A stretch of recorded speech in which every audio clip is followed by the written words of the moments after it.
Assalamualaikum warahmatullahi wabarakatuh. Alhamdulillah, puji dan syukur senantiasa kita panjatkan kepada Allah Subhanahu wa taala, satu-satunya zat yang layak untuk menerima puji-pujian daripada manusia. Karena Allah menciptakan manusia tanpa bantuan, Allah menciptakan manusia tanpa serikat. Karena itulah kita juga harus memurnikan setiap ibadah-ibadah kita. Ucapan-ucapan kita murnikan, kita lakukan hanya karena Allah. Perbuatan-perbuatan kita murnikan, kita tidak lakukan kecuali hanya karena Allah. Dan mudah-mudahan ketika kita sudah mengikhlaskan, memurnikan setiap ibadah-ibadah kita kepada Allah, mensucikan Allah, dan juga kita mentauhidkan Allah, maka kita menjadi hamba-hambanya yang layak untuk mendapatkan keridhoannya. Dan kalau Allah sudah ridho, maka Allah akan memberikan apapun yang diperlukan oleh manusia. Yang pertama kali yang diberikan oleh Allah kepada manusia yang diridhoi oleh Dia adalah ampunan demi ampunan.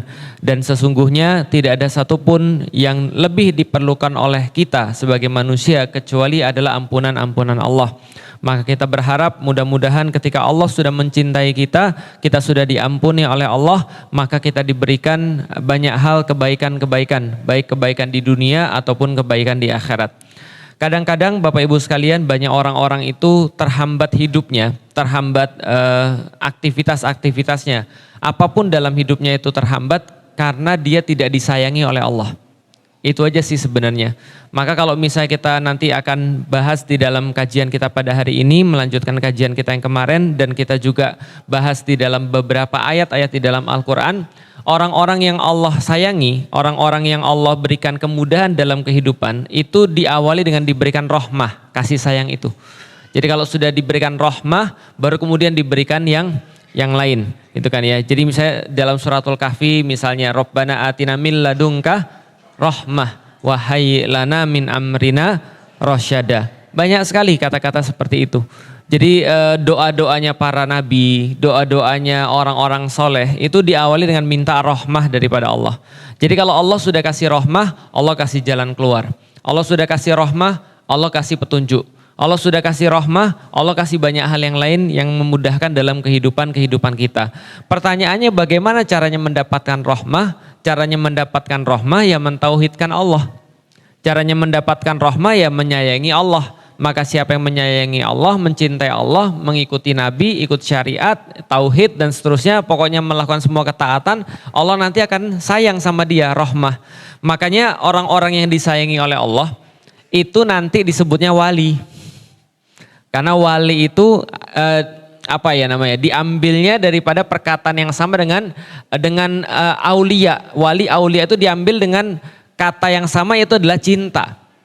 Jadi katanya sama, cinta. Jadi orang yang dicintai Allah, yang diberikan rahmah oleh Allah, namanya wali. Pernah tahu wali? Ya wali kota gitu ya, bukan. Jadi wali itu adalah orang-orang yang Allah cintai sehingga banyak hal yang dimudahkan oleh Allah di dunia ini. Dia misalnya punya masalah, Allah yang hilangkan. Dia misalnya punya keinginan, Allah yang mewujudkan. Dan seterusnya. Jadi kalau seandainya kita bahas kemarin tuh ada kalkulator manusia, ada kalkulator Allah. Kalau manusia biasa tuh pakai kalkulatornya manusia. Kalkulatornya manusia itu kalau 2 tambah 2 4. 3 kali 3 ya 9, nggak mungkin lebih. Tapi kalau kalkulatornya Allah tuh beda. Makanya kalau misalnya mau mudah dalam kehidupan, ya jadilah orang-orang yang dicintai oleh Allah. Bagaimana cara jadi orang-orang yang dicintai oleh Allah? Mentauhidkan Allah dan taat pada Allah. Dalam hadis yang lain, Rasulullah SAW menyampaikan, seorang hamba itu tidak akan pernah Allah ridho dengan seorang hamba, kata Rasul, sebelum dia melakukan kewajiban-kewajiban yang Allah perintahkan kepada dia. Jadi kalau Allah ridho, belum rahmah ini baru Allah ridho. Allah ridho kalau kita melakukan perbuatan-perbuatan yang Allah perintahkan yang wajib, itu Allah ridho. Puasa Ramadan, sholat 5 waktu, itu baru kewajiban. Jadi jangan merasa senang kalau baru melakukan kewajiban, karena itu artinya Allah baru ridho saja, tapi belum rahmah. Nah, lalu hadisnya dilanjutkan, kata Rasulullah, setelah mereka melakukan kewajiban-kewajiban, Allah ridho. Setelah Allah ridho, mereka meneruskan dengan melakukan perkara-perkara sunnah yang Allah berikan kepada mereka. Perkara-perkara sunnah itu apa? Perkara-perkara tambahan di dalam Islam. Misal sholat ba'diyah dan sholat qobliyah. Halo. Ini pasti anaknya orang Cina ya. Sholat qobliyah, sholat ba'diyah. Misalnya sholat yang misalnya sholat nawafil ya, yang ada di dalam sholat kita sebelum subuh 2 rakaat, sebelum zuhur 2 rakaat, sesudah zuhur 2 rakaat, sesudah apa lagi? Asar ada? Nggak ada, bagus. Setelah maghrib 2 rakaat, setelah isya 2 rakaat. Ini adalah kemudian namanya sholat-sholat sunnah nawafil. Nah, sholat sunnah nawafil ini dilakukan terus menerus, puasa sunnah dilakukan terus menerus, kemudian dia juga sering sedekah, dia juga sering melakukan misalnya apalagi kebaikan-kebaikan sunnah semuanya dia jalankan, maka kata Allah, Allah mulai mencintainya. Nah, berarti tadi kalau kewajiban-kewajiban Allah ridho.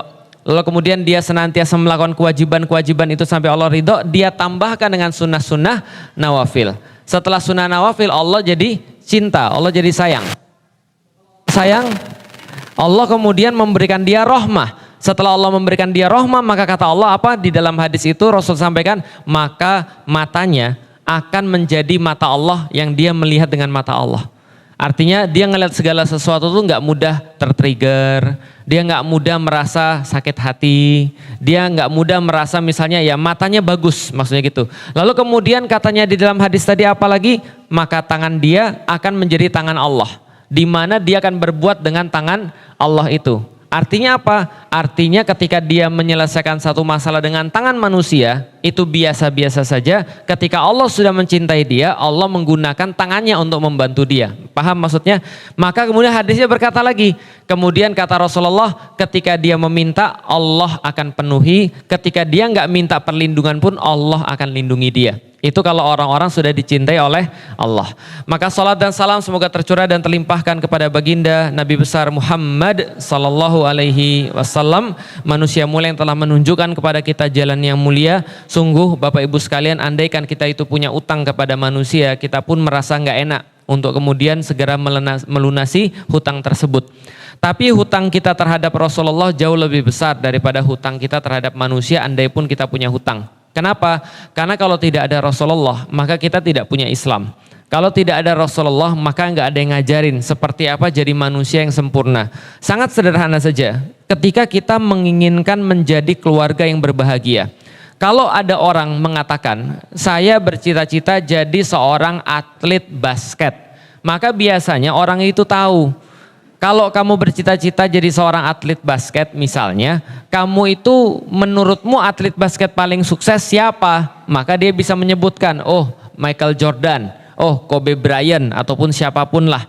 Lalu kalau ada orang pengen jadi misalnya, saya pengen jadi seorang apalagi pebulu tangkis misalnya. Maka dia akan tahu juga, menurut kamu pebulu tangkis paling sukses itu siapa? Ya Susi Susanti misalnya, siapa lagi ya kalau zaman ibu-ibu tuh ya Alan Budi Kusuma gitu ya misalnya kayak gitu-gitu. Kalau sekarang saya nggak ngerti lagi. Nah, atau kalau ada orang pengen mengatakan saya pengen jadi pesepak bola, maka dia harusnya bisa menyebutkan pesepak bola paling hebat itu siapa. Maka zaman sekarang misal orang bisa bilang kalau zaman dulu Maradona, kalau zaman sekarang Cristiano Ronaldo, Messi atau segala macam. Artinya setiap bidang itu pasti ada yang masternya yang kita mau contoh. Pertanyaan saya sederhana banget, kenapa sih kita tuh berhutang banyak dengan Rasulullah? Karena kalau kita bicara tentang keluarga aja, lalu kita ditanya keluarga mana yang paling layak dijadikan contoh, mau siapa disebut? Kalau Anda bukan muslim, kalau Anda bukan muslim mau sebut siapa? Bingung kan? Ngelihat keluarga kita sendiri nggak bisa jadi contoh, ngelihat orang tua kita masih banyak kurangnya, mau ngelihat orang-orang paling sukses rumah tangga ternyata ujung-ujungnya punya masalah. Maka di Amerika saya sudah sering sebutkan itu agak lucu. Mereka bahas tentang keluarga bahagia, mereka jadikan sebagai referensinya ada satu buku yang ditulis, lupa banget saya namanya siapa. Ada seorang perempuan nulis buku dan buku ini menjadi buku paling sukses dan paling laris di Amerika, bagaimana cara mengatur rumah tangga. Dan dengan bangganya di dalam buku itu, di depan cover buku itu dia tulis, ini buku adalah hasil 7 kali gagal rumah tangga. Paham Bapak Ibu sekalian? Dia bangga banget mengatakan ini adalah buku hasil 7 kali gagal rumah tangga. Jadi jangan gagal kayak saya. Pertanyaan saya, siapa yang menjamin yang ke-8 jadi berhasil? Kan gitu kan ya. Paham gak sih maksudnya? Lah kalau gitu kita mau niru siapa? Makanya adanya Rasulullah itu kita berhutang banyak. Kenapa? Seorang laki-laki, bapak-bapak, dia dengan senantiasa mudah menyandarkan diri bagaimana cara jadi suami yang paling ideal dengan menyandarkan pada Rasulullah. Maka seorang ibu-ibu dia juga bisa mengambil bagaimana keluarga yang ideal, yaitu adalah keluarga yang berdasarkan bagaimana Rasulullah. Maka interaksi seorang istri dengan interaksi seorang suami, kita bisa tanya, kalau Rasul dulu kayak gimana? Kalau istrinya ngomel kayak gimana? Kalau istrinya kemudian gak masak kayak gimana? Kalau istrinya kemudian lagi agak sensi marah gimana? Kita juga tahu bagaimana seorang laki-laki harus berbuat pada seorang istri. Semua itu ada di dalam hadis. Contoh daripada Rasulullah Shallallahu Alaihi Wasallam. Nah maka ini namanya kita terhutang, karena kalau tidak ada contoh itu, lah terus gimana? Masa harus 7 kali rumah tangga gagal, lalu kemudian kita baru ngerti seperti apa rumah tangga yang benar? Itu pun belum tentu benar, paham ibu-ibu sekalian dan bapak-bapak sekalian. Maka kita itu terhutang pada Rasulullah atas petunjuk-petunjuk yang sudah dia sampaikan. Terkadang kita tuh menghargai, seperti yang kemarin sudah saya sampaikan, kita itu menghargai hanya pada hal materi. Padahal materi itu sebenarnya sangat terbatas dalam memberikan kepuasan pada manusia. Di ujung-ujung hari, kalau ibu-ibu sudah 50 tahun ke atas, 60 tahun ke atas, ini ngomong bagi yang masih muda-muda ya, karena di sini juga ada 50 dan 60 tahun ke atas. Benar nggak ibu-ibu yang 50-60 tahun ke atas? Pada ujung-ujungnya, di hari-hari ibu-ibu sudah tua dan bapak-bapak sudah tua, itu bapak ibu akan semakin merasa pentingnya petunjuk. Betul nggak? Pentingnya pengetahuan non fisik dan semakin terbatasnya fisik. Betul nggak? Mau saya kasih contoh dan pengingat? Kita mungkin ketika umur 20-an tahun belum punya uang. Dan kita merasa enak ya kalau punya uang. Enak ya kalau bisa beli mobil. Gak usah mahal-mahal lah. Yang penting mobil bisa untuk jalan dari satu tempat ke tempat yang lain. Enak ya kalau sudah punya rumah. Enak ya kalau bisa beli makan. Enak ya kalau bisa keluar negeri jalan-jalan dan segala macam. Pertanyaan saya, 20 orang belum punya duit, lantas mereka pengen macam-macam. 40 mereka bilang, sebentar, ini saatnya kita cari duit habis-habisan dulu, mumpung masih kuat. Mumpung kita masih bisa. Udah mulailah dia menikmati. Umur 60 bisa menikmati kayak gitu? Enggak. Kayak bapak saya itu. Punya uang, pergi yuk. Ah nantilah, sekarang lagi COVID. Setelah COVID, pergi yuk. Ah nantilah, udah capek. Sekarang mau pergi ke tempat lain dulu. Mau pergi aja terbatas. Semua bisa beli karena kita punya uang. Tapi apa semua bisa dimakan? Enggak juga. Makan daging, kolesterol. Gitu ya. Makan ini asam urat. Makan itu jantung. Udah. Semua nggak bisa dimakan. Makin terasa. Ternyata dunia itu makin lama makin sedikit dinikmati. Ternyata makin tua kita makin merasa, oh rupanya sakit hati paling luar biasa itu bukan sakit hati ketika nggak bisa beli daging, bukan sakit hati ketika nggak punya rumah atau rumah masih ngontrak. Sakit hati mah biasa aja, susah iya, tapi nggak sakit hati. Oh ternyata yang namanya sakit hati itu bukan nggak bisa pergi ke luar negeri, di saat yang lain sudah pergi ke luar negeri. Saya cuma dapat fotonya doang di Instagram, ternyata itu bukan sakit hati, biasa aja, sedih iya, tapi nggak sakit hati. Ternyata sakit hati itu apa? Sakit hati itu ternyata anaknya masalah, itu sakit hati itu. Ternyata baru ngerti, oh ternyata kalau suaminya masalah itu sakit hati. Sama, suami juga sama. Maka semakin ke belakang kita baru ngerti, semakin kita perlunya petunjuk. Masalahnya adalah ibu-ibu dan bapak-bapak sekalian, masalahnya adalah kalau ada orang tidak mau belajar sejak muda, karena ketika dia masih muda dia merasa bahwa materi masih segala-galanya, karena itu dia fokus ngerjain materinya, dia bilang nanti aja kajian itu kalau saya sudah tua. Nah kalau dia sudah tua, mohon maaf agak lebih sulit itu. Agak lebih sulit. Makanya orang-orang zaman dulu guru-guru mengatakan gini, yang namanya anak-anak itu kalau lagi belajar, kalau lagi mau mendapatkan hidayah itu seperti ngukir di batu. Tahu ngukir di batu ibu? Kalau ibu sudah berhasil ngukir di batu susah atau enggak? Susah. Harus punya alat, harus kemudian dipukul-pukul, lalu kemudian sampai ada ukiran di batu itu. Tapi kalau misalnya ngajarin orang tua itu seperti mengukir di atas air. Tahu maksudnya ngukir di atas air? Mau dipukul, mau dia habis diukir hilang. Kalau gitu Ustadz, pengajian itu harusnya anak-anak muda, betul.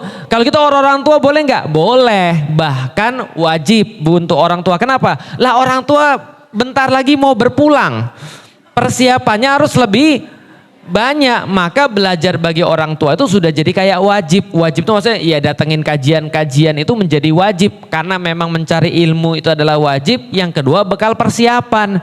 Kan enak tuh misalnya meninggal 5 hari sebelumnya ikut pengajian, meninggal beberapa hari sebelumnya lagi sedekah. Kan kebaikan-kebaikan semua. Bukannya kita doanya husnul khotimah, Ustadz doain kita mati. Bukan, saya ngajarin persiapan mati. Karena tugasnya para ulama itu ngajarin persiapan mati. Makanya ulama itu disifati dengan innama yakhsyallaha min ibadihil ulama. Kata Allah, sesungguhnya yang paling takut terhadap Allah itu adalah para ulama. Takut apa? Takut dunia. Ulama nggak takut dunia. Kalau masih takut dunia, ya berarti bukan ulama. Ulama itu dunia tuh nggak ada urusan. Urusan mereka adalah akhirat. Bagaimana cara kembali yang paling bagus. Makanya ulama-ulama itu harus banyak ngomongin mati. Bisa dipahami Bapak Ibu sekalian. Dan terkhusus kalau sudah 60 tahun ke atas, kita sudah kasih tahu hadisnya kemarin, harus banyak mikir tentang mati. Kenapa? Karena di dunia sudah nggak ada yang bisa dinikmati. Bisa dipahami Ibu sekalian ya. Ini ada mie paling enak nih, dimakan sama orang-orang 60 tahun. Terasa enak? Enggak. Karena dunia tuh udah batasnya di situ. Jadi nggak ada lagi yang bisa menarik bagi orang-orang di atas 60 tahun kecuali mempersiapkan yang lebih nikmat, yaitu adalah akhirat. Nah, maka pada hari ini kita lanjutin bahas tentang yang tadi, tentang masalah aturan dalam demi aturan. Karena gini loh Bapak Ibu sekalian. Manusia itu, yang namanya manusia, dia itu tumbuh dan berkembang. Itu kan sudah pasti ya. Dia itu tumbuh dan berkembang dan itu sudah pasti. Dari 0 lalu kemudian sampai 40 tahun, sampai masa-masa paling maksimalnya, kemudian turun lagi sampai meninggalnya. Kalau seandainya berdasarkan teori daripada para ulama, manusia itu kayak kurva parabolik. Manusia itu kayak kurva parabolik. Dari 0 sampai 40 tahun dia yang paling gagah-gagahnya. Setelah 40 tahun dia turun lagi. Contoh lihat ya. 1, 10, 20, 30, 40. 50 itu mentalnya sama kayak orang-orang sekitar 30. 60 itu mentalnya sama kayak orang-orang seperti 20. Maka umur sekitar 55 tuh pada mau kawin lagi tuh cowok-cowok tuh. Karena balik lagi puber, paham ya? Puber kedua namanya. Lihat ya, 10 ya, 20, 30, 40 ya. 30, 40 balik lagi. 10 tahun lagi tambah, itu kayak umur 30. 10 tahun lagi tambah 60 itu kayak umur 20-an. Makanya orang-orang tadi tambah lagi 70 itu kayak umur berapa? 10 tahun, kayak anak kecil. Nangis sendiri, tiba-tiba merasa sepi, marah-marah sendiri. Ya udah wajar aja. Namanya juga orang tua. Lah sebagaimana kita wajar kepada anak-anak. Anak-anak mau jalan-jalan di sini saya nggak bakal marah. Kenapa? Namanya juga anak-anak. Tapi kalau ada orang 30 tahun jalan-jalan di sini, nah itu perlu ditawur ya, paham ya. Nah artinya orang tua itu memang mendapatkan banyak pemakluman daripada anak-anak. Nah lihat, setiap fase-fase kehidupan manusia itu kalau tidak berdasarkan dengan aturan yang benar, dia pasti rusak. Betul nggak? Kalau enggak dengan aturan yang benar, dia pasti rusak. Jangankan manusia, handphone saja, kalau Anda tidak ikut aturannya, dia akan rusak. Barang-barang yang namanya elektronik, kalau nggak ikut aturannya, dia pasti rusak. Makanya kalau kita punya barang-barang bagus, kita nggak akan pinjemin pada orang nggak ngerti. Betul? Baru beli handphone harganya 25 juta yang bisa dilipat-lipat. Terus anaknya bilang, pinjem mah, nggak usah, jangan. Kenapa? Karena kamu nanti nggak tahu aturannya. Dia pikir nanti bisa dilipatnya bolak-balik, paham Bapak Ibu sekalian? Jadinya patah. Kalau ada barang nggak ikut aturan itu aja bakal rusak, apalagi manusia. Maka penting banget yang namanya aturan pada manusia. Paham sampai di sini? Orang 0 tahun aturannya beda, sampai ke 10 tahun aturannya beda, sampai ke 20 tahun aturannya beda. Bagian-bagian mana yang dia lagi berkembang, itu yang diatur. Umur 30, 40 tahun aturannya beda-beda. Makanya memahami aturan itu penting banget setelah kita memahami tentang perkara-perkara non fisik. Beberapa kajian kemarin kita cuma membahas 2 itu, ya kan ya? Ada membahas tentang yatlu alaihim ayatihi wa yuzakihim. Sekarang kita mulai membahas tentang wa yu'allimuhumul kitabah wal hikmah. Bisa difahami? Contoh misalnya, kalau kita punya anak, pertama kali yang kita ajarin bukan aturan. Bukan aturan. Apa yang kita ajarin pertama kali? Yang kita ajarin pertama kali adalah saya ibu kamu, saya bapak kamu. Paham ya? Itu yang pertama diajarin. Maka orang tua begitu. Panggil dong papa, mama gitu kan ya. Dia harus mengenali saya tuh orang tua kamu. Kita beliin dia makanan, kita melindungi dia. Dia tahu bahwa kita tuh sayang sama dia. Dia tahu bahwa kita tuh selalu ada buat dia. Kita peduli sama dia. Itu namanya yatlu alaihim ayatihi. Dia mengetahui bahwa kita tuh orang tua dia. Dia sadar betul bahwa kita senantiasa provide buat dia. Itu yatlu alaihim ayatihi. Yang kedua, yuzakihim. Itu berkaitan dengan emosional dia. Kalau nanti punya adik, sama adik jangan marah. Namanya kita itu harus sabar sama orang. Kita tuh harus berbagi sama orang, jangan kasar ngomong sama orang dan seterusnya. Itu namanya wa yuzakihim, membentuk pribadinya dia, membentuk emosionalnya dia. Itu yang kita ajarin pada anak-anak. Anak-anak tidak perlu aturan karena memang belum perlu diatur. Tapi begitu dia sampai usia prabalik, baru kita perkenalkan aturan. Makanya Rasulullah sampaikan, anak itu tidak perlu disuruh sholat sampai 7 tahun baru dia bisa diajarin. Karena kalau Anda ngajarin anak-anak 3 tahun 4 tahun, ya siap-siap kecewa. Maka 3 tahun 4 tahun gak perlu diajarin sholat, dibiasain aja. Saya kalau misalnya sholat sama anak saya 4 tahun 5 tahun, saya bawa dia ke masjid, ya terserah dia mau sholat kayak apa. Mau dia sholat sampai koprol gitu misalnya. Kadang-kadang anak-anak saya lihat ada yang cuma sujud terus selesai salam gitu kan ya. Kadang-kadang kalau dia merasa sudah hebat, dia mendahului imamnya misalnya, ya udah nggak ada masalah, udah nggak usah diajarin. Yang penting dibiasain dulu. Nah itu yatlu alaihim ayatihi wa yuzakihim. Kata Rasulullah 7 tahun nih udah mulai berkembang akalnya. Sudah mulai masuk akalnya. Dia sudah mulai punya keperluan yang lain. Bentar lagi dia bakal balik, siapin tuh dia. Dia disiapin dengan cara apa? Dek, sholat tuh begini ya. Yang namanya ruku itu 90 derajat. Jangan 45 derajat, 90 derajat nih. Kata Rasulullah kalau dia naruh misalnya gelas di atas punggung orang sholat, maka harusnya gelasnya enggak tumpah karena dia datar. Karena itu seperti itulah rukuknya Rasulullah. Sujud tuh begini ya dek ya.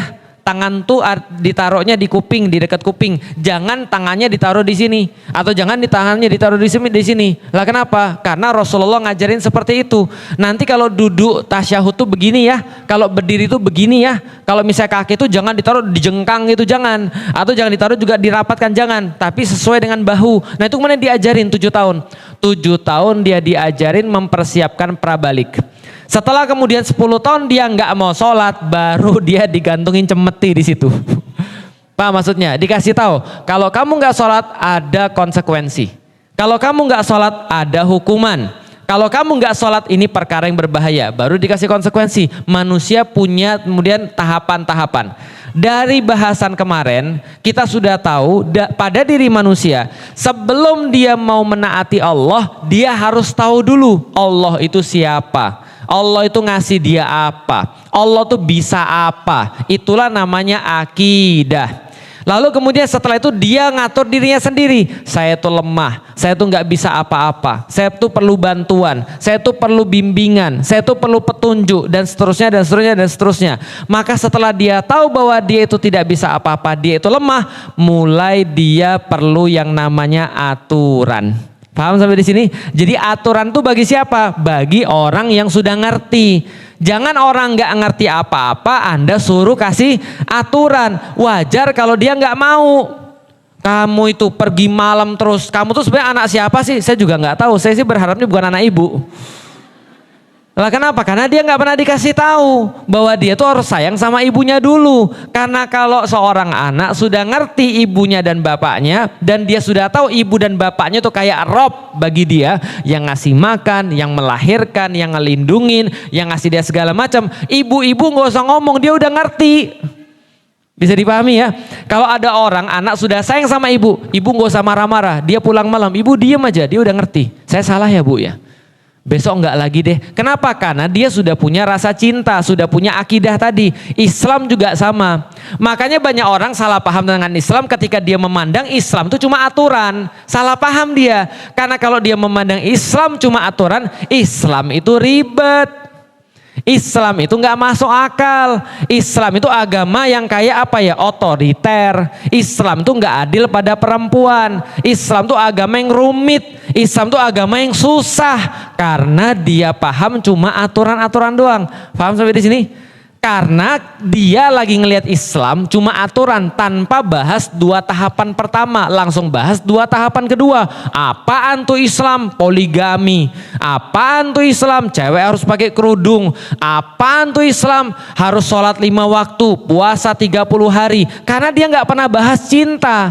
Karena bagi orang yang cinta ini beda cara pandangnya. Contoh, saya kemarin kemudian dapat video. Ada satu video seorang perempuan lagi marah-marah. Laki-laki zaman sekarang semaunya sendiri, semuanya toxic masculinity. Kalau seandainya ngelihat perempuan pasti direndahkan karena dia merasa dia lebih hebat daripada perempuan. Kenapa dia merasa lebih hebat? Mungkin karena dia punya gaji lebih banyak daripada kita. Dia bisa nyuruh-nyuruh kita di rumah tidur semaunya, cuci piring nggak mau, segala macam dibuat. Pokoknya kita cuma sekadar melayani. Laki-laki itu semuanya punya, sementara perempuan kasur. Lalu kemudian perempuan tuh cuma kasur, dapur, sumur. Selain itu kemudian laki-laki mau enaknya aja dan segala macam. Kenapa kita terus taat sama dia? Kan nggak mesti. Agama nih memang bahaya, pernikahan nih memang bahaya. Kenapa? Gara-gara pernikahan, gara-gara agama kita dipaksa tunduk sama laki-laki. Memang betul lah kita tuh gak usah beragama, karena agama tuh cuma nyuruh kita tunduk pada laki-laki. Itu satu orang. Kenapa cara pandangnya? Lihat dia ngomel-ngomel kayak gitu, saya sudah bisa tahu dia nggak sayang sama suaminya, jelas. Paham sampai di sini? Dia nggak sayang sama suaminya, jelas banget. Kenapa? Karena orang sayang, orang cinta nggak ngomong gitu. Paham gak sih maksudnya? Ada lagi satu orang lagi, dia bilang gini, saya taat sama suami saya. Bukan karena apapun, karena saya yang milih dia dan ini pilihan saya. Saya nyuciin baju dia, saya ngelayanin dia, saya masakin buat dia, saya ngepel rumah. Itu karena keinginan saya, karena saya pengen nyenengin dia. Beda, paham ya? Orang yang sayang sama orang yang gak sayang, orang yang punya cinta sama orang gak punya cinta, itu berbeda. Karena orang yang gak punya cinta menjadikan setiap aturan itu beban. Tapi kalau ada orang sudah mencintai, setiap aturan itu bukan jadi beban. Itu justru jadi sebuah hal yang apa ya, merasa dia tuh malah senang. Sekarang pertanyaan saya kepada Anda sederhana. Pas anak-anak Anda masih kecil, mohon maaf, dia BAB, Anda nyebokin atau enggak? Iya kan ya? Anda nyebokin, Anda kemudian bersihin dia, kalau dia nangis Anda temenin, kalau sakit Anda temenin dan segala macam. Anda lakukan itu beban atau tidak? Sementara ada nggak yang menjadikan itu sebagai beban? Banyak. Ya sederhana aja, ada mohon maaf di negeri-negeri yang lain, di Indonesia juga ada yang namanya babysitter buat orang tua. Namanya senior care, lupa saya senior care apa gitu namanya. Pokoknya dia babysitter untuk orang tua. Orang tua kalau sudah BAB bisa bersihin diri sendiri? Nggak bisa, dia yang melakukan. Bagi dia itu beban atau enggak? Beban. Makanya dia dikasih uang. Ya kan ya, karena ini beban dia dikasih uang. Karena ini beban kerja. Pertanyaannya, ibu pernah dibayar untuk ngasuh anak-anak? Kenapa nggak pernah dibayar? Malah seneng gitu kan ya. Malah ketika sudah mopokin, sudah ini seneng rasanya. Malah kita bilang anak siapa nih gitu kan ya. Sampai lupa ingatan saking senengnya. Nah, kenapa ibu-ibu melakukan semua itu senang? Karena punya rasa cinta. Itu berlaku dalam hal apa saja.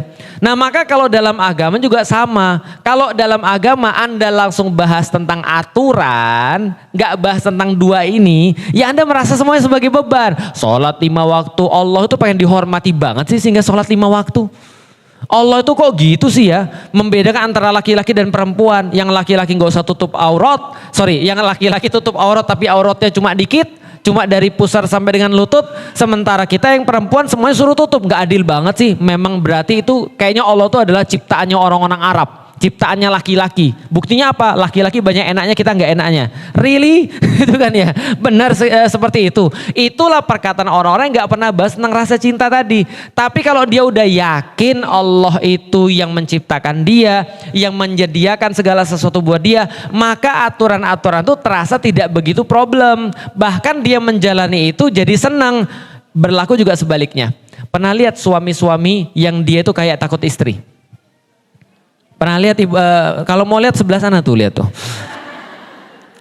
Pernah lihat suami-suami kayak takut istri? Suami yang takut istri nggak akan terjadi kalau suaminya nggak cinta sama istrinya. Paham maksud saya sampai di sini?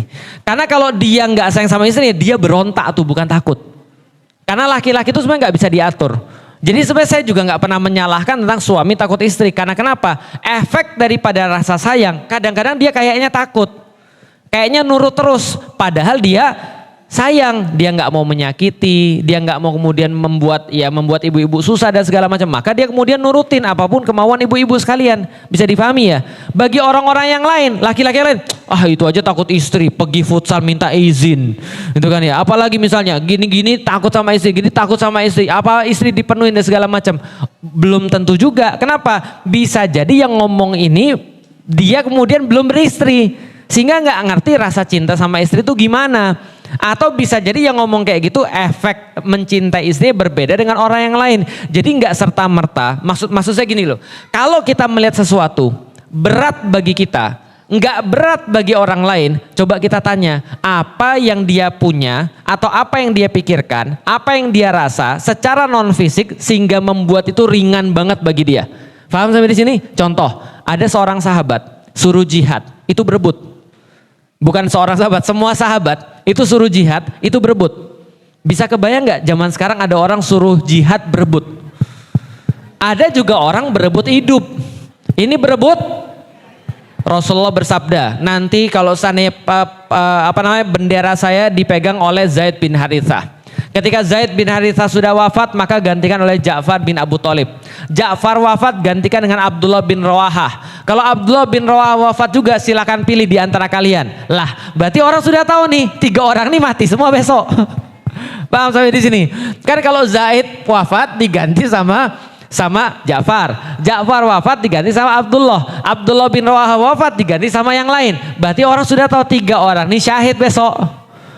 Ketika mereka sudah tahu bahwa 3 orang nih syahid besok, apakah mereka bilang jangan masuk ke barisannya Ja'far, jangan, dia nomor 2 mati, gitu kan ya? Apalagi masuk ke Zaid nih, jangan, dia yang pertama, jangan. Enggak, sahabat justru malah berebut untuk jadi pasukannya Zaid. Sampai pasukannya Zaid baru mereka memenuhi pasukannya Ja'far, baru memenuhi pasukannya Abdullah bin Rawahah. Kenapa? Mereka mau ridho Allah, mereka sangat cinta pada Allah sehingga tidak sanggup untuk lama-lama ketemu dengan Allah dan Rasul. Paham sampai di sini ya? Ini adalah orang-orang yang beriman pada zaman dulu. Kenapa? Rasa cinta itu kadang-kadang membuat sesuatu yang nggak masuk akal. Kadang-kadang saya ngelihat ada orang kayak kemarin ya, ada seorang ibu ngurusin 3 anak berkeperluan khusus. Seorang ibu ngurusin 3 anak berkeperluan khusus. 1 aja udah luar biasa. 3, gimana ceritanya? Maka pertanyaan pertama yang saya ajukan kepada ibu tadi adalah, ibu, apa yang ibu pikirkan dan ibu rasakan sehingga ibu kuat untuk ngurusin 3 anak ini? Nanti dia cerita tuh, nah itu yang berharga tuh. Paham ya? Karena kalau sudah diceritain kenapanya, kita sudah ngerti itu, kita juga akan bisa menjalani hal yang sama. Karena kalau kita nggak bisa menjalani hal yang sama, karena kurang 2 tadi, yatlu alaihim ayatihi wa yuzakkihim. Ada orang kayak Buya Hamka 4-5 jam baca Quran sehari. Kebayang nggak? Kebayang nggak 4-5 jam baca Quran sehari? Mungkin kita belum kebayang. Tapi kalau kita tahu kenapa beliau melakukan itu, kita jadi kebayang. Tahu kenapa Buya Hamka baca Quran 4-5 jam sehari? Itu dilakukan beliau semenjak beliau ditinggal oleh istrinya. Saking sayangnya dia pada istrinya, saking kehilangan dia pada istrinya, dia khawatir begitu dia kehilangan istrinya, dia lebih sayang istri daripada Allah. Maka dia buat 4-5 jam untuk supaya nggak sedih, supaya tetap terhibur dengan Al-Quran, dia 4-5 jam baca Al-Quran. Kalau kita mengalami hal yang sama, mungkin kita juga bisa lakukan itu. Bisa difahami ya. Maka kalau ada orang-orang yang lagi rajin ibadah, ada orang yang melakukan sesuatu di luar keinginan, di luar pengetahuan kita, di luar kemampuan kita, tanya apa yang menyebabkan dia bisa seperti itu. Karena kalau Anda cuma memahami aturannya doang, Anda akan menganggap Islam itu kejam. Anda akan menganggap Islam itu rumit. Anda akan menganggap Islam itu sangat menyusahkan. Kenapa enggak agama yang lain aja? Itu loh agama sebelah. Itu ibadahnya cuma sepekan sekali. Itu pun kalau sempat, enggak pergi juga enggak apa-apa. Daripada Islam harus Jumatan laki-laki. Kalau enggak Jumatan 3 kali, serius dia kemudian menghindari Jumatan, tanda-tanda kekufuran. Gitu kan ya. Apalagi misalnya puasa 30 hari. Kenapa enggak kayak agama sebelah? Puasanya lebih enak. Puasanya adalah menghindari sesuatu yang dia senangi. Berarti kalau dia senang main game, puasanya main game. Kalau dia senang nyateh, dia puasanya ngeteh. Kalau dia senang ngopi, dia puasanya ngopi. Kalau dia senangnya nasi padang, dia puasa nasi padang. Kan bisa makan nasi timbel. Paham Ibu sekalian? Nah ini adalah puasa menurut mereka lebih ringan daripada puasa kita. Kenapa nggak puasa kayak gitu aja? Kenapa harus Islam? Semuanya detail. Rambut aja kelihatan aja dimarahin. Gitu kan ya. Sedangkan agama yang lain, bahkan rambutnya nggak cukup satu, ditambah rambut yang lain. Paham Ibu sekalian? Nah kenapa semua ini harus kita pahami supaya kita tahu bahwa beragama Islam itu justru nikmat. Paham sampai di sini? Ini belum masuk materi nih, kelamaan. Oke kalau gitu kita coba masuk materi ya. Jadi kita bahas tentang wa yu'allimuhumul kitaba wal hikmah. Kita membahas tentang bagaimana Allah mengajari pada manusia tentang kitab dan hikmah. Dua itu sudah, sekarang 2 lagi yang di belakang. 4 metode. Nanti kita akan perdalam satu persatu. Oke. Perhatikan ibu-ibu dan bapak-bapak sekalian, kita mau membahas surat Al-Baqarah ayat 30 sampai dengan ayat 38. Surat Al-Baqarah ayat 30 sampai dengan ayat 38. Yang punya Al-Quran boleh dibuka, yang nggak punya Al-Quran ya nasib. Itu kan ya, yang nggak punya Al-Quran nanti dibuka di rumah aja ya. Nah ini penting sekali, kenapa? Karena ini menceritakan tentang kisah Adam dan pentingnya aturan dalam kehidupan manusia. Allah Subhanahu wa taala berfirman, A'udzubillahi minasyaitonirrajim. Bismillahirrahmanirrahim. Wa idz qala rabbuka lil malaikati inni ja'ilun fil ardi khalifah. Ini sudah pernah saya bahas ketika malam-malam di bulan Ramadan. Judulnya Wahyu dan Nafsu. Kalau nanti akan saya buka di keluarin di channel YouTube saya. Nanti teman-teman bisa lihat. Tapi kalau enggak ya enggak apa-apa, dipelajari aja. Yang sudah kemarin malam nyimak kajiannya, nyimak lagi. Wa idz qala rabbuka lil malaikati inni ja'ilun fil ardi khalifah. Berarti pertanyaannya, ini terjadinya di mana? Di surga atau di bumi? Suatu waktu kata Allah, ingat baik-baik ketika Allah berfirman kepada seluruh malaikat bahwa aku akan menjadikan Adam sebagai khalifah di atas muka bumi. Berarti kejadiannya di mana? Kejadiannya di surga. Dan kalau Allah di dalam Al-Quran itu ada kata-kata idz seperti ini, wa idz qala, ada idz kan ya, ada alif sama za. Maka di situ perlu di stabilo kuning di kepala kita. Perlu di stabilo kuning di kepala kita. Artinya apa? Diingat baik-baik. Karena kalau Allah menggunakan kata iz di dalam Al-Quran, berarti apapun pelajaran yang ada di dalam ayat ini akan terus berulang-ulang sampai akhir zaman. Dia memiliki kandungan pelajaran lebih daripada ayat-ayat yang lain. Maksudnya gitu. Makanya disebutkan kata-kata iz. Artinya hampir seluruh permasalahan bisa dipelajari dari sini. Wa idz qala rabbuka lil malaikati inni ja'ilun fil ardi khalifah. Berarti kejadiannya ada di mana? Kejadiannya ada di surga. Adam sudah ada atau belum? Belum ada. Maka ketika Adam belum ada, segala macam kemudian belum ada manusia, Allah bilang, aku pengen menjadikan Adam, yang Adam ini adalah manusia, sebagai khalifah di atas muka bumi. Kita bahas dulu tentang khalifah untuk sebagai sebuah semacam kayak penegasan dulu. Khalifah adalah asal katanya khalafa. Khalafa artinya membalikkan telapak tangan. Membalikkan telapak tangan bisa. Itu khalafah. Artinya yang lain adalah berbeda. Ini sama ini beda atau enggak? Itu namanya khalafah. Makanya kata-kata dari khalafa bisa jadi yakhlifu, bisa jadi yakhlufu. Yakhlifu bisa jadi yakhlufu. Contoh dari kata-kata khalafa, ikhtilaf. Ikhtilaf artinya perbedaan. Mohon maaf saya kilap. Kalau kata orang Sunda mah kilap itu asal dari khilaf. Ya, cuman kata orang Sunda jadinya kilap.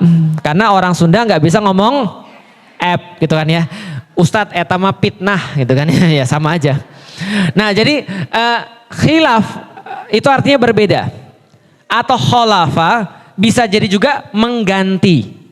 Dari sini mengganti dari sini. Artinya apa? Bertumpuk-tumpuk dari sini ke sini, dari sini ke sini, dari sini. Yang melanjutkan. Artinya adalah khalafa yakhlufu, artinya yang melanjutkan. Maka khalifah artinya adalah yang melanjutkan.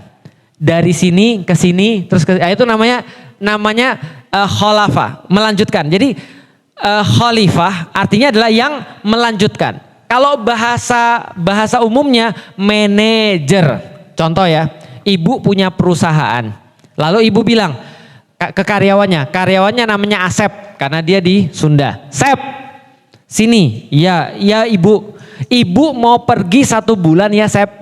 Siap ibu. Dan ibu nggak merasa ada yang bisa mengatur perusahaan ini kecuali kamu. Karena kamu sudah lama bantu ibu. Siap ibu. Maka selama ibu pergi 1 bulan, kamu urusin perusahaan ibu. Jadilah Asep namanya khalifah. Khalifah siapa? Ya kalau misalnya yang minta Bu Eli berarti khalifahnya Bu Eli. Sampai di sini paham? Penggantinya atau yang ngurusin selama yang punya nggak ada, itu namanya khalifah. Atau yang ngurusin atas dasar suruhan yang punya, itu namanya khalifah. Pertanyaan saya, kalau si Asep tadi jadi khalifah, berarti boleh nggak dia memutuskan atas nama ibu tadi? Boleh. Tapi boleh nggak dia jual perusahaannya? Karena dia bukan yang punya. Jelas sampai di sini? Aturan-aturan perusahaannya yang buat dia atau ibunya? Ibunya yang tadi. Kenapa? Karena bukan dia yang punya. Berarti apa? Yang buat aturan adalah yang punya. Yang buat segala macam keputusan-keputusan penting adalah yang punya. Dia kerjaannya cuma jalanin yang sudah ditentukan. Enggak punya yang lain. Enggak punya wewenang jualan, nambah saham, nambah orang-orang, ganti karyawan atau segala macam, nggak punya. Kewenangan dia cuma menjalankan apa yang sudah diperintahkan sama yang punya. Paham sampai di sini? Berarti Allah kira-kira pengen bilang begini, bumi kan punya saya ya? Iya. Bumi kan saya yang ciptain ya? Iya. Perlu bantuan orang lain? Enggak. Perlu bantuan zat lain? Enggak ya Allah, engkau ciptain sendirian. Maka kata Allah, terserah aku juga, aku mau nyuruh siapa di bumi itu. Maka dalam ayat ini Allah mengatakan pada seluruh malaikat, ini jailung fil ardi khalifah. Aku akan menjadikan seorang di muka bumi ini khalifah, namanya Adam. Maka kemudian ketika mengatakan seperti ini, Allah katakan ingat-ingat baik-baik, aku punya bumi, aku ciptain sendiri. Tanpa bantuan siapapun, maka aku pengen menjadikan khalifah di muka bumi itu. Namanya Adam. Malaikat-malaikat mendengar ini dan yang berikut bersama dengan malaikat juga mendengar ini. Siapa yang bersama malaikat? Iblis. Iblis itu bareng-bareng malaikat. Kok bisa gitu Ustadz? Iya, karena iblis nongkrongnya bareng malaikat. Walaupun kemudian dia bukan malaikat, dia punya posisi bahkan lebih tinggi daripada malaikat. Kenapa? Ibadahnya iblis ini tinggi. Malaikat disuruh Allah taat biasa aja. Tapi kalau bukan malaikat disuruh Allah bisa puluhan tahun, ratusan tahun ruku dan sujud, inilah iblis. Di antara kita itu nggak ada yang ibadahnya sehebat iblis. Paham ya? Jadi kalau iblis itu sombong, itu karena ibadahnya banyak. Lah kita sudahlah ibadahnya bolong-bolong, sombong. Nggak tahu diri namanya, paham ya? Nah iblis itu dia ibadahnya paling banyak dan dia mendengarkan ini. Menurut beberapa asar cerita sebelumnya, yang disuruh ngatur bumi itu iblis dan bala tentaranya. Siapa? Jin. Kenapa? Karena iblis itu golongannya adalah golongan jin. Wa kana minal jin. Sesungguhnya iblis itu termasuk golongan jin. Dia dan bala tentaranya ngatur bumi. Lama banget dan situasi berlangsung seperti itu, status quo, dan iblis bangga dengan tugasnya yang dia jalankan dengan baik. Yaitu apa? Ngatur bumi. Tiba-tiba Allah mengatakan kepada para malaikat dan juga pada iblis, saya pengen menjadikan pengganti daripada jin untuk ngurusin bumi, berarti menggantikan iblis juga, yaitu adalah manusia. Maka kemudian yang respon di situ malaikat, yang respon di situ malaikat, jin nggak respon, iblis nggak respon. Lihat apa responnya? Kemudian berkata, qalu berkata mereka semua itu siapa? Malaikat. Mereka berkata, ataj'alu fiha ma yufsidu fiha wa yasfikut dima. Wahai Allah, apakah betul? Konfirmasi aja, karena malaikat kan nggak bisa protes. Ini cuma konfirmasi aja. Ya Allah, setahu kami yang kamu ciptakan nanti itu punya 2 kelemahan. Ada berapa kelemahan? 2. Ingat baik-baik. Kelemahan pertama adalah mereka suka merusak. Yufsidu fiha. Mereka akan merusak bumi ya Allah. Karena dari kelihatan penciptaanmu itu dia punya 2 sifat. Yufsidu fiha wa yasfikut dima, dan menumpahkan darah. Lihat baik-baik. Apa itu merusak? Merusak dalam perkara-perkara selain manusia. Kalau pada manusia itu menumpahkan darah. Berarti dia jahat pada selain manusia dan dia jahat pada manusianya sendiri. Itu adalah 2 dosa manusia. Nanti akan dihubungkan dengan sifat manusia yang lain. Nanti kita akan bahas lengkap.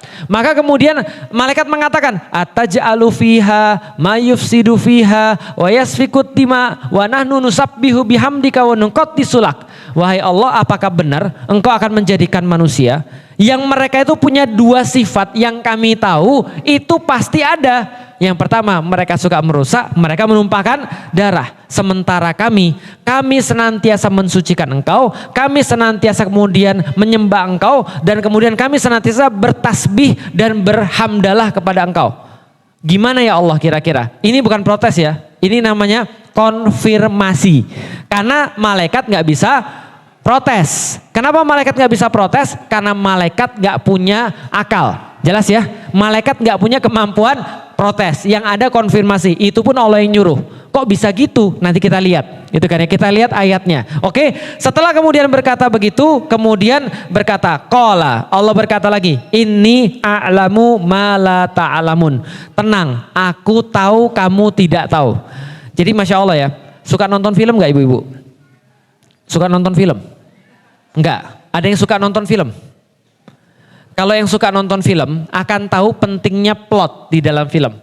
Plot itu adalah bagaimana alur cerita, dan yang kedua pentingnya skinning, pentingnya dari sini ke sini ke sini. Cut videonya itu kayak apa? Kalau ada orang nggak ngerti, maka dia nggak tahu apa bedanya film jelek dan film bagus. Film bagus dan film jelek adalah pembabakannya itu sangat halus kalau film bagus, dan perpindahan scene-nya itu sangat apa ya? Sangat menarik. Nggak terlalu lama juga nggak terlalu sebentar. Kalau ibu-ibu pernah baca selain Al-Quran, saya pernah baca, itu pembabakannya kalau kayak nonton film, itu mohon maaf, itu kita nggak sanggup lama-lama dengerinnya. Nggak sanggup lama-lama baca atau kemudian nggak sanggup lama ngelihatnya. Kenapa? Kadang-kadang terlalu detail sehingga kita merasa nggak perlu, kadang-kadang terlalu kemudian cepat pergantiannya. Al-Quran itu pembabakannya luar biasa. Jadi kalau misalnya kita baca itu kita kebayang itu scene-nya kayak apa di kepala kita. Wa idz qala rabbuka lil malaikati inni ja'ilun fil ardi khalifah.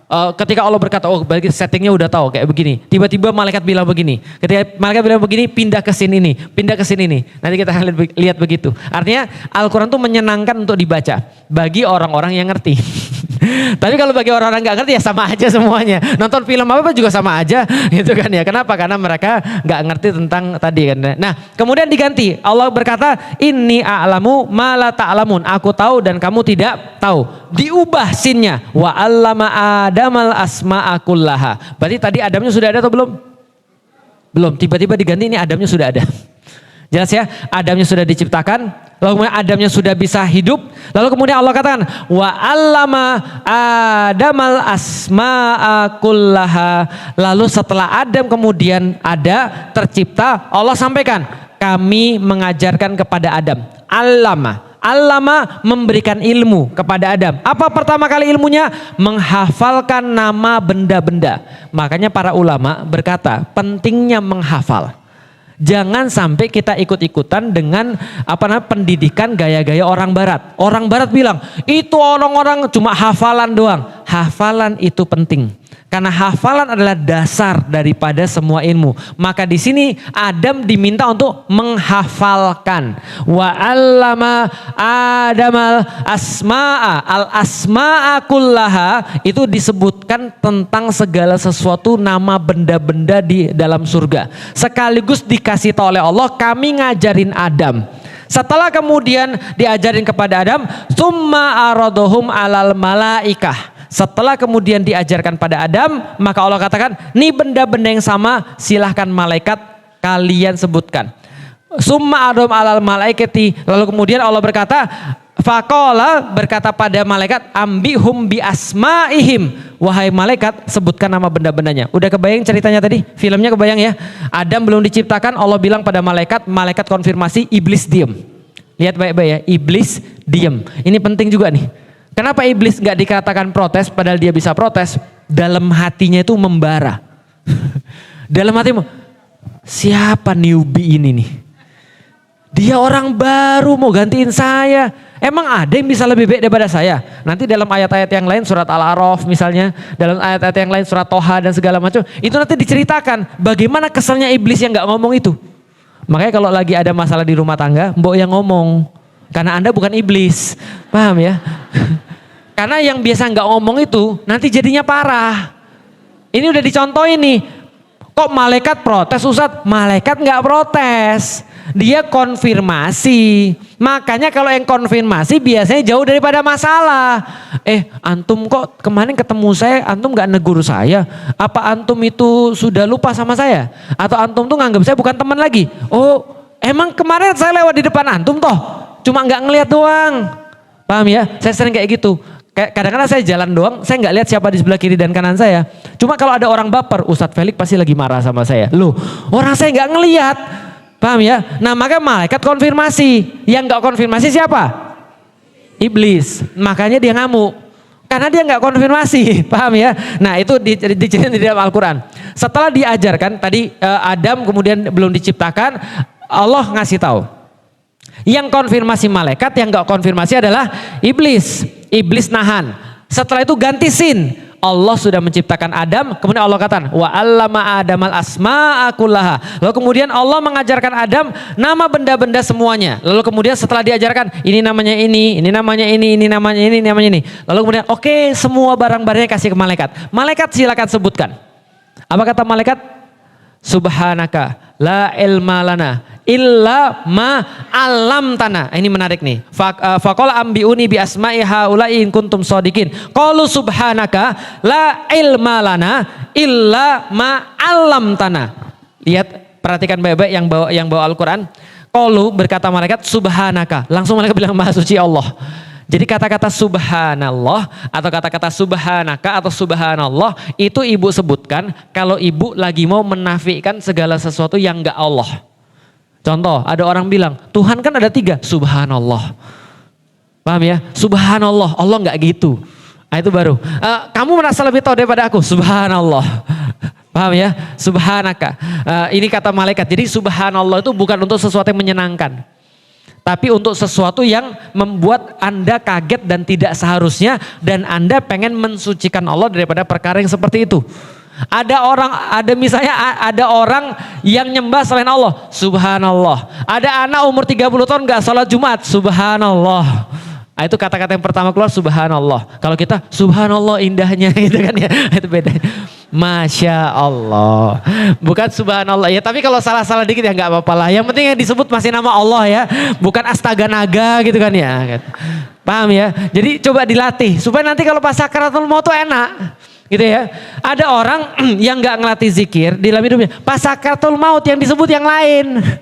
Paham ya? Nah maka latihan zikir yang baik itu ya subhanallah, walhamdulillah, wala ilaha illallah, Allahu akbar dan seterusnya. Kalau ngelihat sesuatu yang gak pantas, yang jelek, yang gak bagus, ucapkan subhanallah. Kalau lihat sesuatu yang bagus, masya Allah. Dapat sesuatu dan mau bersyukur pada Allah, alhamdulillah. Mau membesarkan Allah, Allahu akbar. Tapi ya gak apa-apa juga ibu-ibu misalnya udah terbiasa lihat sesuatu, subhanallah, ya udahlah gak apa-apa lah ya. Namanya juga udah terbiasa gitu kan ya. Tapi maksudnya mau jelasin aja kata-kata malaikat subhanaka artinya adalah ya Allah aku tuh cuma konfirmasi gitu kan ya. Itu pun yang kau yang nyuruh aku gitu. Kenapa? Lihat nih subhanaka la ilma lana. Kami tidak punya ilmu illa ma alam tanah kecuali yang sudah diilmui kepada kami. Artinya malaikat itu kayak komputer. Malaikat itu kayak komputer, dia nggak bisa belajar, bisanya diinstal.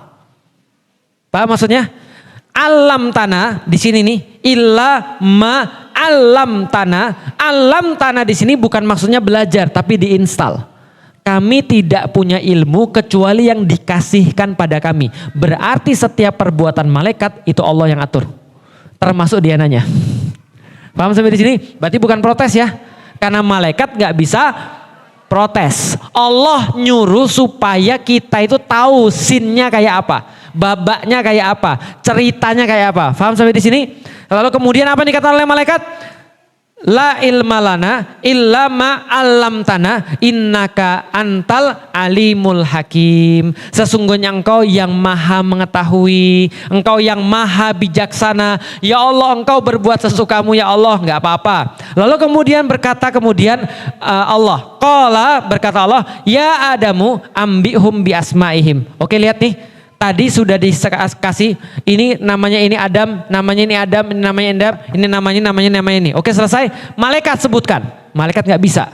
Setelah malaikat nggak bisa, Allah bilang, Adam sebutin pada malaikat.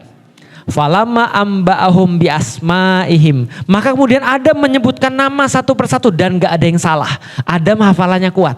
Adam belajar singkat, cepat, kuat. Disebutin nama-nama benda surga dan seluruh pengetahuan-pengetahuan yang Allah ajarkan pada dia yang tidak pernah bisa dilakukan oleh malaikat. Sudah ketahuan di sini? Ada tingginya dan lebihnya manusia dibanding malaikat?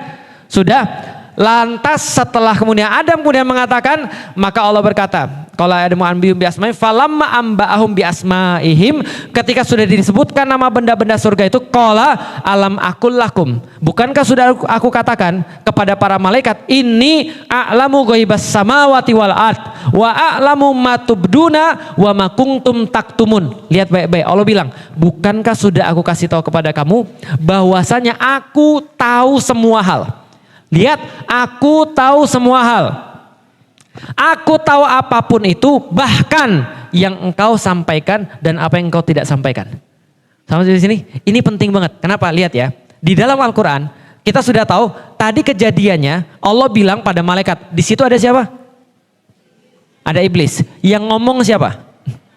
Yang enggak ngomong siapa? Berarti yang menyampaikan siapa? Malaikat. Yang nyimpan siapa? Itu tuh lihat tuh. Aku tahu kata Allah. Siapa yang ngomong, apa yang kau sampaikan, dan apa yang kau sembunyikan. Yang nyembunyiin siapa? Iblis. Artinya dalam ayat ini ada banyak pelajaran. Pelajaran pertama Allah kasih tahu. Tuh kan lihat. Kenapa aku milih Adam? Karena Adam punya sesuatu yang tidak dipunyai oleh malaikat. Apa yang diketahui oleh malaikat? Dua hal. Manusia menumpahkan darah, manusia merusak. Tapi apa yang diketahui oleh malaikat juga tapi tidak disampaikan, Adam punya akal yang malaikat nggak punya. Itu yang dia ketahui, makanya dia bisa belajar, malaikat nggak bisa. Itu pelajaran pertama. Pelajaran kedua, Anda tahu ketika ada orang marah tapi nyindir. Dia ngomongnya ke sini, panahnya ke situ. Maksudnya Allah lagi ngasih tahu, karena Anda pas aku bilang, aku menjadikan Adam sebagai khalifah di atas muka bumi, ada yang grundel tuh, ada yang hatinya panas, ada yang hatinya nggak terima, tapi dia nggak mau ngomong, dikira aku nggak tahu. Allah bilang aku tahu, dan yang dengar ini juga malaikat serta iblis. Iblis tahu, oh ternyata manusia itu bisa menyebutkan nama benda-benda yang gak pernah bisa disebutkan oleh malaikat. Dia punya lebih daripada malaikat. Iblis juga ngerti nih, lihat. Maka Allah bilang, tuh lihat, saya tahu apapun di atas muka bumi ini, ataupun apapun di atas semuanya. Saya tahu langit, saya tahu bumi, saya tahu semuanya. Di dalam hati kalian saya tahu, yang kalian sampaikan saya tahu, yang kalian sembunyikan saya tahu. Yang disembunyikan malaikat bahwa manusia punya akal. Yang disembunyikan iblis, dia gerundel. Dia nggak mau terima Adam. Paham di sini? Oke, apa pelajarannya? Jangan menyembunyikan segala sesuatu. Apalagi di rumah tangga. Kalau ada masalah sampaikan. Walaupun mungkin ada beberapa hal yang nggak harus disampaikan secara terbuka di depan umum, jangan di DM, jangan di story, jelas ya. Ustadz saya tuh cuma berusaha menyampaikan apa yang Ustadz bilang. Kalau ada masalah tuh disampaikan, jangan publik. Paham ya? Komunikasi antar suami istri. Oke, sudah tahu sekarang apa yang dimaksud dengan ayat tadi? Siapa yang menyampaikan, siapa yang diam dan segala macam. Allah sudah buktiin. Setelah Allah buktiin, Allah katakan, wa idz qulna lil malaikati isjudu li Adam. Oke, kalian sudah tahu semua kenapa saya milih orang ini? Kenapa saya milih Adam? Karena dia punya sesuatu yang kalian gak punya. Dia bisa mengemban sesuatu yang kalian tidak bisa. Maka Allah katakan, nah kalau sudah silakan semua sujud kepada Adam. Semua sujud kepada Adam. Pertanyaan saya, apakah ini pertama kali Allah bilang? Enggak. Allah bilang ini berkali-kali. Dalam ayat-ayat berikutnya, dalam tafsir-tafsir, dalam hadis kita tahu bahwa Allah itu bilang berkali-kali, saya akan menciptakan manusia namanya Adam untuk menjadi khalifah. Dan kalau sudah diciptakan, kalian akan bersujud sama dia. Kenapa? Bukan menghebatkan dia, bukan membuat dia merasa mulia, bukan. Tapi karena aku yang nyuruh. Kenapa? Ini ciptaanku yang paling sempurna. Jalan sampai di sini, maka saya bilang Allah buat matahari, nggak pernah ada orang sujud pada matahari atau nggak pernah malaikat suruh sujud sama matahari. Allah buat alam semesta yang begitu hebat, begitu besar, begitu indah, begitu memesona, dan Allah nggak pernah suruh untuk sujud. Bahkan iblis pun ketika diciptakan, jin itu nggak pernah ada dalil bahwa seluruh malaikat disuruh sujud sama iblis. Tapi manusia, Allah sempurnakan penciptaannya dengan segala sesuatu yang sudah dijelaskan oleh Allah. Dan setelah kemudian Allah menciptakan manusia, Allah suruh semua langit untuk sujud kepada manusia. Paham sampai di sini? Sudah tahu betapa istimewanya Anda itu? Anda kan keturunan Adam tuh. Nah, dulu nenek moyang kita ras manusia itu dimuliakan oleh seluruh alam. Fasajadu, maka seluruh malaikat bersujud illa kecuali iblis. Iblis malaikat atau bukan? Sudah tahu cara jawabnya?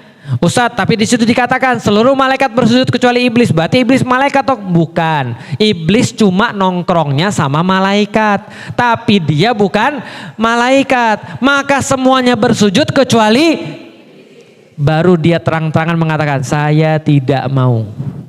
Kenapa? Dari awal ketika belum diciptakan dia gerundel. Dia nyimpen dalam hati. Apa bahasa Sundanya tuh? Kalau bahasa Jawa gerundel. Bahasa apa? Menggerutu. Gerutu keluar, yang nggak keluar apa? Batin ya. Ngebatin lah ya. Oke, dia tuh ngebatin. Dan ketika ngebatin dia nggak mau lakukan. Pas di sini dia baru bilang, saya menyatakan pembangkangan secara terbuka. Lihat hasilnya. Kalau ada orang diem, lihat ya. Kalau ada orang masalah, lalu diem, setan nambahin terus tuh. Iblis temennya dia tuh nambahin terus. Sampai satu titik dia meledak. Padahal masalah ini bisa diselesaikan tanpa meledak. Kalau pas masih kecil itu bisa diselesaikan. Tahu tanaman putri malu?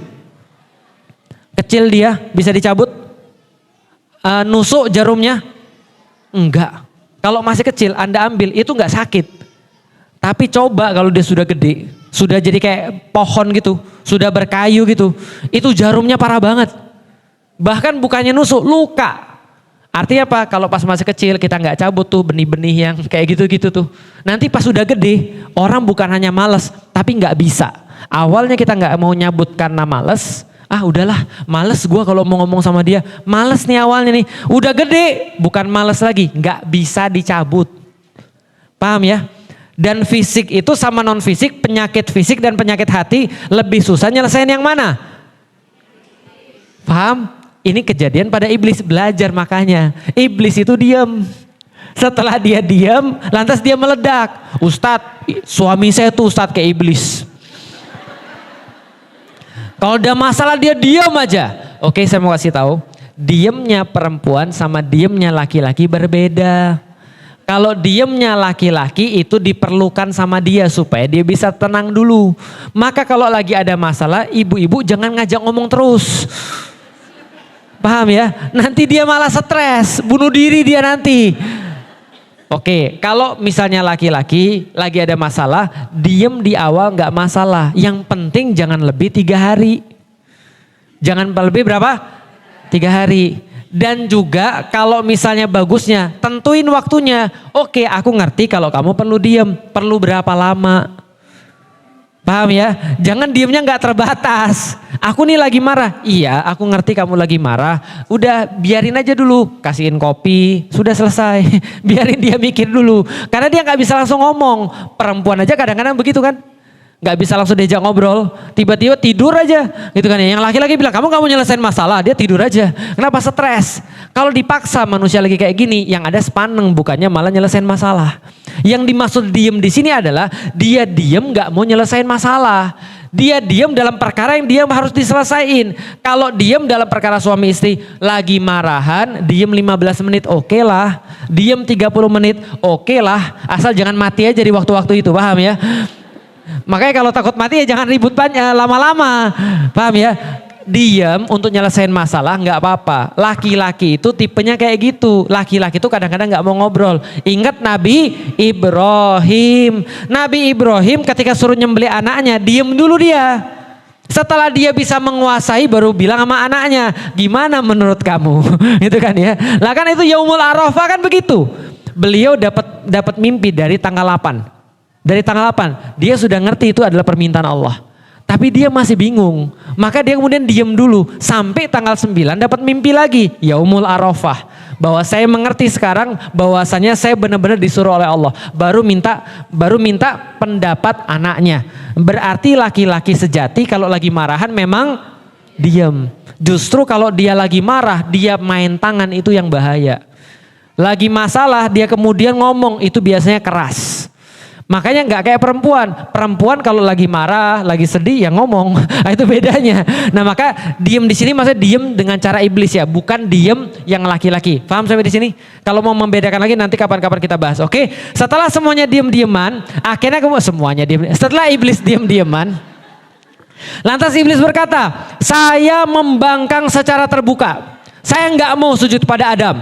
Siapa dia? Dia newbie, belum terbukti, gak kayak saya. Apa bisanya dia? Dia cuma dari tanah, saya dari api. Lagian Allah malah nyuruh saya untuk sujud pada dia. Masa kita sujud pada makhluk bukan pada Allah? Ya dia bikin-bikin teori, dia bikin-bikin dalil. Intinya dia gak mau sujud. Maka kata Allah, wa kana minal kafirin. Itulah pertama kali Allah nyebut kafir itu. Maka pertama kali Allah katakan, makanya iblis termasuk orang-orang yang kafir. Bukan orang ding. Wa kana minal kafir. Maka dia termasuk golongan yang kafir. Golongan yang kafir itu apa? Menutup diri dari kebenaran. Ya Allah, kurang apa iblis, ibu?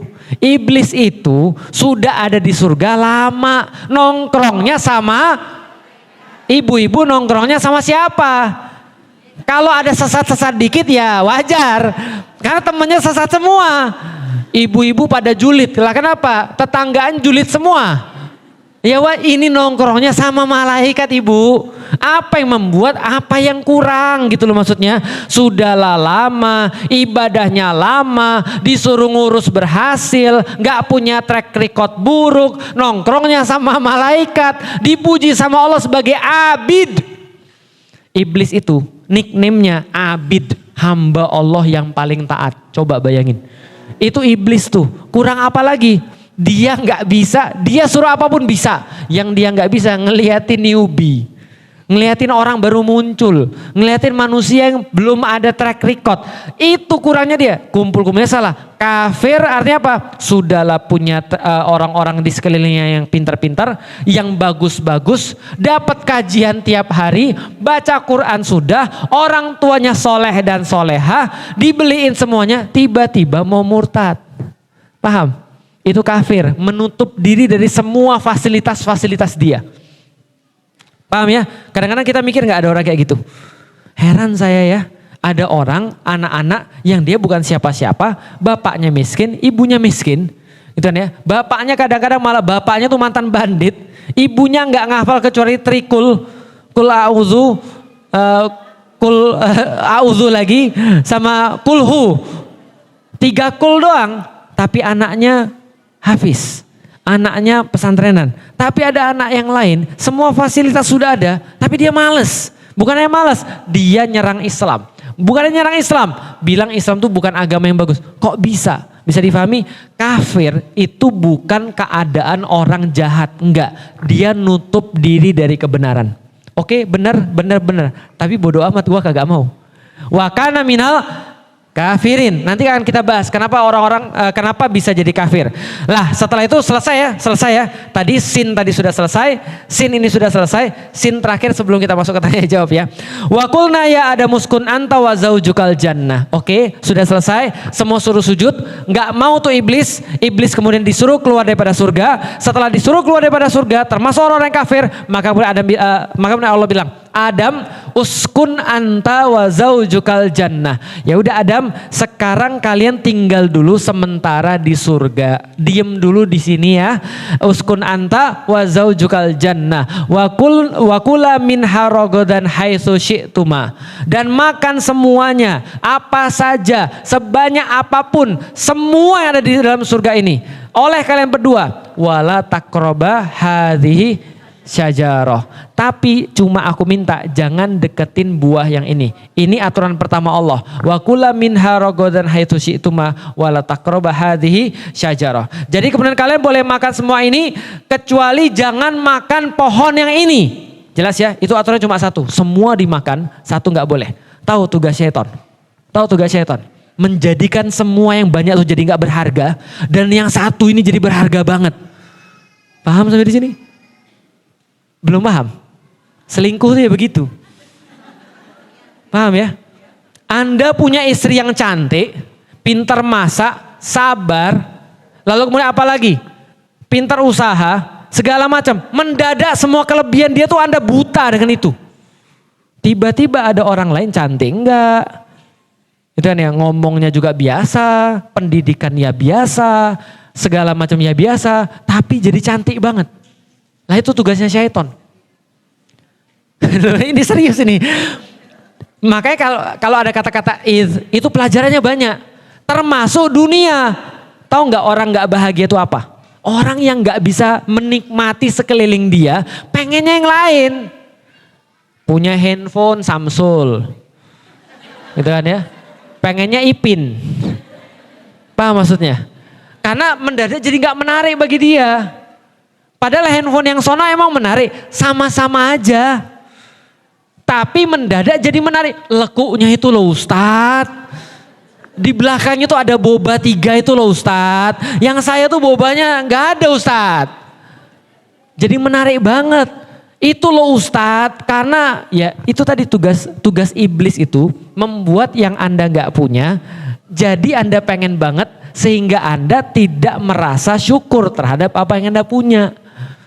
Lah buktinya apa? Belilah tuh Ipin. 21 juta misalnya atau 30 juta misalnya ya. Setelah Anda pegang itu ya, Anda akan lihat yang lain lagi bagus. Serius ini. Makanya semua manusia itu kesetanan. Memang semua manusia itu ya setan. Bukan semua manusia itu digoda oleh. Apakah Ustadz tidak? Lebih parah. Lebih parah. Semua orang yang lebih tinggi imannya digodanya lebih kuat. Serius, kenapa? Setan godain saya, itu kalau berhasil hadiahnya lebih banyak. Karena saya bakal nyesatin yang lain.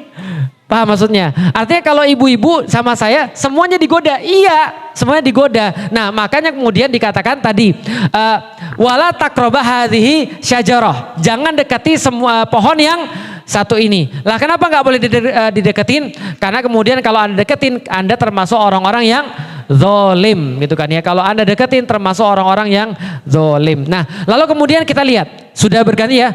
Adam, Anda dan istri Anda semua masuk ke dalam surga. Semua boleh makan kecuali satu pohon.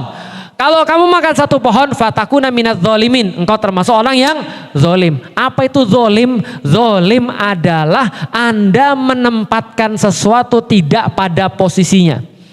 Paham ya? Itu loh yang banyak, kenapa nggak mau dimakan? Islam itu aturannya banyak Ustadz. Islam tuh yang nggak boleh dikit, cuma babi dan turunannya, paham? Ya cuma turunannya banyak Ustadz, ya itu masalahnya. Ada kuas gitu kan ya, ada gelatin, tulangnya bisa jadi apa dan segala. Ya babi, darah, coba banyakan yang dilarang atau banyakan yang dibolehin? Lah kenapa orang tuh nyarinya yang haram ya? Paham gak sih maksudnya? Ya diantara banyak yang Allah boleh itu loh, nikmat-nikmat semua itu. Lah kenapa yang nyarinya haram? Ya setan memang. Paham ya? Ya memang godaan setan, godaan iblis menjadikan yang gak boleh jadi menarik. Ustadz, kata orang selingkuh tuh ada manis-manisnya Ustadz. Ya itulah setan itu. Paham ya? Setan itu menjadikan yang berbahaya jadi nikmat. Menjadikan sesuatu yang gak boleh jadi dicari. Itulah tugasnya iblis atau setan. Oke, wa kana minal kafirin. Sebentar, jadi hilang nih ayatnya ini. Oke, wa kana minaz zalimin. Sebentar, mana ini? Oh ya ini, fatakuna minaz zalimin, sorry. Haitsu syi'tuma wala taqraba hadhihi syajarata fatakuna minaz zalimin. Kalau engkau mendekati pohon ini berarti engkau orang yang zalim. Pelajaran berikutnya. Pohon apa namanya? Pohon apa namanya? yang sudah datang bilang nggak ada, yang bilang pohon khuldi. 1, 2, 3, 4. Oke, banyak lumayan. Nama pohonnya bukan pohon khuldi. Nama pohonnya adalah pohon ini. Pohon ini. Dalam bahasa Arab pohon hadhihi. Lihat tuh, wala taqroba hadhihi syajarah. Jangan dekati pohon. Berarti nama pohonnya pohon ini. Paham ya? Benar ini. Ibu-ibu tahu kalau semut punya nama? Belum tahu? Namanya tatang. Tatang seekor nyamuk, tatang. Paham ya? Enggak, itu beda lagi. Oke, baik. Coba perhatiin. Wala taqraba hadhihi syajarah. Jangan dekati pohon. Berarti nama pohonnya pohon jelas. Ustadz, dalam Al-Quran tuh pohon khuldi Ustadz. Baca lagi di dalam Al-Quran, khuldi adalah nama yang dikasih oleh iblis. Cara iblis nipu Anda adalah dengan ngasih tahu informasi yang salah. Paham? Ingat ya, di dalam dunia ini juga berlaku. Iblis ngasih informasi yang salah.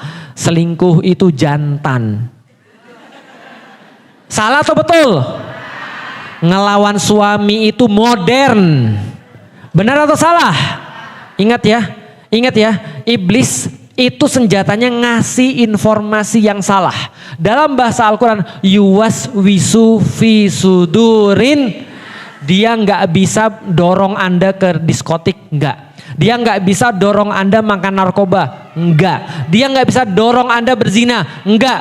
Tapi dia bisa menyesatkan Anda dengan cara apa tadi? Memberikan informasi yang salah. Mau tahu contoh informasi yang salah lagi? Ya nggak apa-apa lah, zina itu normal. Yang penting gue masih biayain anak yatim. Emang lu lebih baik daripada gue? Paham? Apalagi yang dia ngomongin, anak ustadz juga zina. Berarti aku wajar dong. Nggak apa-apa lah yang terakhir. Ini kan masih lebih mending, nanti bisa tobat lagi. Informasi yang salah, itulah yang membuat Anda semua tuh jadi berbuat maksiat. Lihat coba setiap maksiat kita. Itu semua dari informasi yang salah. Allah tuh maha pemaaf. Nggak apa-apalah. Allah tuh maha pemaaf, gak apa-apalah. Itu informasi yang salah tuh. Bukannya harusnya memang ibu tuh ngurusin anaknya. Kenapa dia minta sesuatu balasan daripada saya?